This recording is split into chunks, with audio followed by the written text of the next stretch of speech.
معزز سامعین، آج میں آپ کو ایک بڑے ہی قیمتی وظیفہ اور عمل صحت کے حوالے سے بتلانے لگا ہوں۔ نبی محترم صلی اللہ علیہ وسلم نے باقاعدہ طور پہ اس کی تاکید فرمائی ہے۔ آپ علیہ الصلوۃ والسلام نے بڑی اس کی فضیلت بیان فرمائی ہے۔ بڑا ہی قیمتی اور بڑا ہی مجرب عمل ہے، اور باقاعدہ حضرات صحابہ کرام رضی اللہ تعالی عنہم اجمعین اور اس کے بعد تابعین، تبع تابعین، فقہا، محدثین، علماء، صلحاء، تمام لوگوں میں یہ عمل جو ہے باقاعدگی کے ساتھ چلا آ رہا ہے۔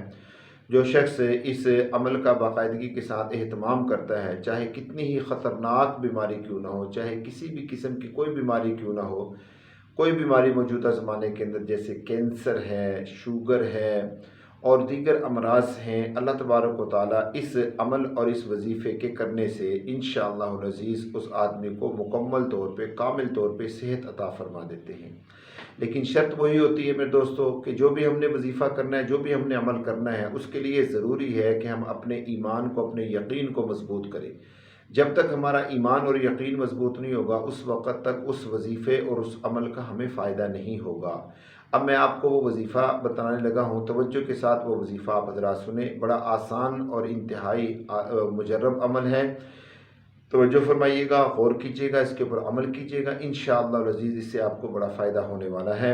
وہ وظیفہ ہے سورۃ الفاتحہ کا۔ رسول اللہ صلی اللہ علیہ وسلم نے سورۃ الفاتحہ کا عمل اپنی امت کو بتلایا کہ جو شخص فجر کی سنتوں اور فجر کی نماز کے درمیان، فجر کی سنتوں اور فجر کے فرضوں کے درمیان سورۃ الفاتحہ کا عمل کرتا ہے اور 41 مرتبہ سورۃ الفاتحہ اس طریقے سے پڑھتا ہے: بسم اللہ الرحمن الرحیم الحمد للہ رب العالمین۔